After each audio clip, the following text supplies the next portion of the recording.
最近，印度借口印控克什米尔恐袭事件又玩起了水枪，先是断流，让数百万亩巴基斯坦农田干涸，然后突然放水，让无数村镇转眼沦为泽国。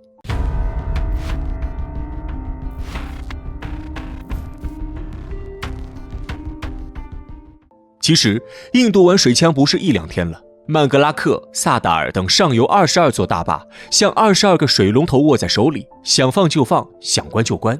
过去5年里，巴基斯坦遭遇3次大旱，每次农作物生长关键期，印度总是突然减少供水，导致巴基斯坦粮食减产数百万吨。水枪已经成为印度操控巴基斯坦的重要手段。面对这种生存威胁，巴基斯坦与中国合作开展了一系列战略性水利工程，试图从根本上改变这种不平等的水资源博弈格局。那么，中巴修建的这些水利工程现在怎样？是否能够改写下游国家受制于上游国家的规则？中国帮助巴基斯坦修建水利工程始于60年代，但那时主要是技术指导。全程落地的第一个大项目是2008年开建的尼鲁姆杰鲁姆水电站。这个项目选址独特，位于巴孔克什米尔地区，距离印度很近。5月7日的印巴冲突中，印度不讲武德，突然炮击电站大坝，所幸水库皮糙肉厚，并无大碍。为什么要先讲这个水利工程呢？因为这是巴基斯坦对抗印度断流、修建水长城的第一座堡垒。这个工程由中国能建葛洲坝集团与中国机械设备进出口总公司共同承建，历时13年完成，被誉为巴基斯坦3峡工程。作为桥头堡，这个水电站最大的特点是高，在整个水系统里扮演了高位水库的角色。即使在印度完全断流的极端情况下，也能凭借高海拔优势，通过控制性放水，保障巴方工业与民生用水的最低需求。解决了基础问题，就可以着手解决发展问题。印度发动水攻势，主要通过2条河流，一条是杰纳布河，一条是杰赫勒姆河。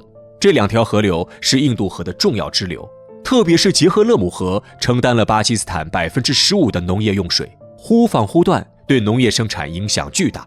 控制这条河流对巴基斯坦尤为重要，因此科哈拉水电站项目应运而生。该项目由中国3峡集团承建，准备工程已经完成，今年将全面展开，预期2029年商业运营。这是巴基斯坦国内最大的水电站，也是单笔投资最大的项目。这个水电站建成后最大的作用就是调节，相当于整个水利系统的中枢神经。其一，每日可节流2700万立方米水量。你断水，我已经存了不少水；你泄洪，连水库都装不满，再无惧上游水工。其二，将采用调峰调频技术，在电力需求高峰期，它可以全力发电；在用水紧急时期，它可以优先保障水资源供应，整体提高巴基斯坦水利系统的应变能力。有了基础和中枢神经，还需要建立一个核心，与前面2座水电站形成铁三角，确保100%的安全。水长城核心工程是卡拉巴格大坝，位于科哈拉水电站下游150公里处，坐落于印度河主干道上，由中国电建承建，预计今年开工，2030年完成。这个核心工程最大特点就是我很大，拥有140亿立方米的库容，相当于1000个西湖，是巴基斯坦国内所有现有水库总容量的1.5倍。有了这座大坝，巴基斯坦下游平原就彻底有了安全感。在旱季，它可以储存充足的水量；在雨季，它能够吸收高达70%的洪峰冲击力。这3大工程可以理解为巴基斯坦从高到低装了3个大盆子。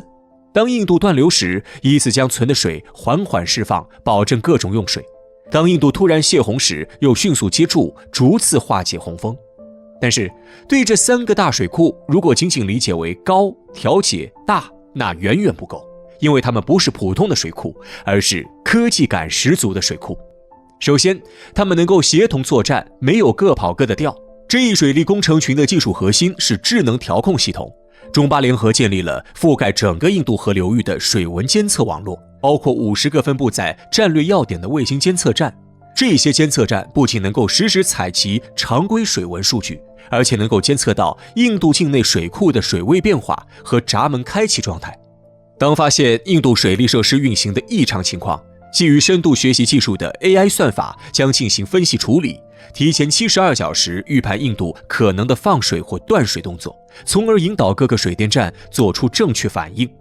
更具战略意义的是，这一系统还具备反向洪峰能力，在必要情况下，3座大坝可以协同运作，形成人工洪峰，对印度在边境地区的水利设施形成反向压力。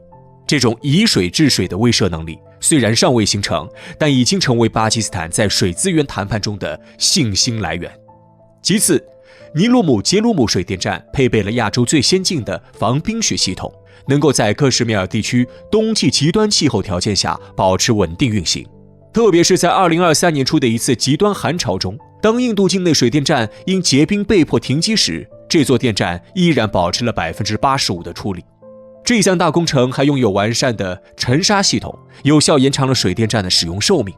印度和水系含沙量大，传统水电站使用寿命偏短，而中国技术能将使用期从传统的40年延长至80年。如果仅仅止步于此，那也是能够基本防御。要实现可以有效反制，那就不得不说正在筹建的迪亚莫巴沙大坝。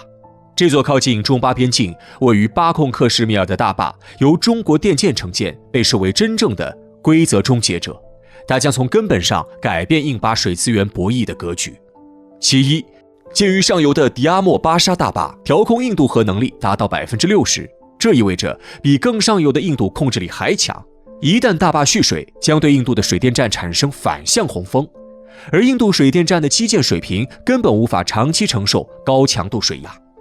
其二，这个大坝能够储存印度河全年流量的38%，即使印度连续断流3个月，也能保障巴基斯坦主要农业区至少60天的灌溉用水需求，足以度过一个生长季。这一工程完成后，巴基斯坦将首次获得对印度河水系的主动控制权，形成3道防线。第一道是以迪亚莫巴沙大坝为核心的主干道控制系统，第二道是以科哈拉水电站为代表的支流调控系统，第3道是覆盖全国的水资源储备网络。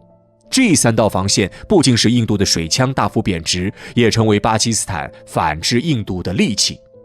其实，巴基斯坦的传统水电站并不少，但作为下游国家，始终没法对上游国家产生任何威胁，这是地理和物理规律决定的。水往低处流。那么，为何中国援建的这些水电站能够改变物理规则，反而对印度产生影响呢？根本原因是利用好的位置和超强的工程质量。这点可以这样理解啊，虽然处于下游，但只要保证我的水电站大坝容量远大于上游的蓄水能力，就可以让你的大坝丧失作用。就好比你在楼上拿个瓶子倒水，但我在楼下拿的是桶，就不怕你倒。另外，如果能够找到一个相对较高的好位置，不仅可以蓄水反制你上游大坝，而且还可以引流到你的土地上泄洪。比如迪亚莫巴沙大坝就可以对拉达克地区产生威胁。这就好比你在5楼倒水，我去4楼接水，然后顺手泼到你4楼的另一个家里。这个思路听起来容易，但实施起来很难。喜马拉雅山里施工难度逆天，一般人根本干不了。再一个就是容量越大的大坝，对工程质量要求越高，如果达不到要求，出现溃坝，那才是真正的灾难。唯有基建狂魔才能担此重任。中巴合作的水利工程群安全性和抗毁性超强。南亚地区位于活跃的地震带，2005年克什米尔8.0级地震就损坏了多座传统水坝，而中巴新建的水利工程拥有全球最先进的抗震设计。比如卡拉巴格大坝是柔性重力坝设计，坝体内部设置了多道变形缝和伸缩节，能够适应地震引起的地壳变形。再比如尼鲁姆杰鲁姆水电站则采用了双曲拱坝设计，这种设计利用拱形结构将水压力传导至两岸山体，大大增强了坝体的稳定性。同时，坝体混凝土中添加了特殊的纤维材料，可以承受8级以上地震而不发生灾难性破坏。得抗炸，考虑到印巴关系的特殊性，这些大坝的关键部位都采用了加厚设计和特殊防护材料，能扛住常规武器的袭击。得保险，不怕1万就怕万一，所有大坝都有溢洪道系统，防止灾难性溃坝。同时，控制系统配备了防电磁脉冲和网络攻击的保护系统，并且采用物理隔离的备份设计，即使主系统遭到破坏，备份系统也能立即接管运行。这些设计看似简单，但工程量逆天。比如在尼鲁姆杰鲁姆水电站建设中，引水隧洞穿越喜马拉雅断裂带长达68.5公里。也正如此，这种水利工程才是真正意义上的战略基础设施，才能对印度产生反制作用。除了基建能力强外，除了中国，也没有人愿意给巴基斯坦建设水利工程。原因很简单，巴基斯坦没钱。中巴建设的水利工程总额接近300亿美元，约占巴基斯坦 GDP 10%。这笔钱巴基斯坦根本拿不出来。于是巴基斯坦采取了2种方式，一是向中国进出口银行、国开行申请低息贷款，二是中方企业带资修建，然后分期还款方式。这些方式让西方有了借口，说是中国通过债务控制巴基斯坦，通过资源殖民巴基斯坦。这些说法完全是颠倒黑白，就抛开反制印度这点，单纯经济效益就远超预期。3大水电工程预计年发电量310亿度，占全国发电量的25%左右，并且成本仅为每度0.04美元，比燃气发电成本低60%，比燃油发电低80%。仅此一项，每年就可节省18亿美元的燃料进口，节省28亿美元的电力进口。更为重要的是，3大水电工程建成后，巴基斯坦可以不再从印度进口电力，还可以出口电力。2023年，巴基斯坦首次向阿富汗出口了12亿度电力。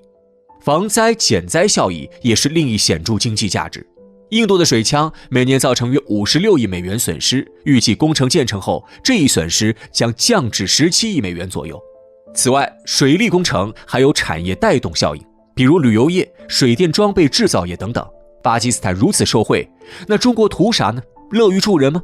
答案：维护南亚的稳定。稳定的巴基斯坦对于守护中国边境安定有着重要作用，特别是恐怖主义势力极易顺着阿富汗、巴基斯坦向四周扩散。如果蔓延入境，不仅造成社会不稳定，而且会消耗大量人力物力。还有就是形成示范效应。长期以来，河流上游国家拥有天然优势，以此对下游国家施加政治和经济压力。而下游国家除了外交抗议和国际诉讼外，几乎没有应对手段。这种不平等的格局在全球多个流域都有体现，如尼罗河。中巴首次向世界证明，通过科学的工程设计和战略布局，下游国家可以在很大程度上抵消上游国家的水资源控制优势，建立更为平等的水资源博弈格局。通过这一系列工程，中国进一步树立了负责任大国的形象。就连美国也承认，中国通过水利工程合作正在改变南亚地区的战略平衡。这种基于基础设施的影响力扩张，比传统的军事和政治手段更加持久和深入。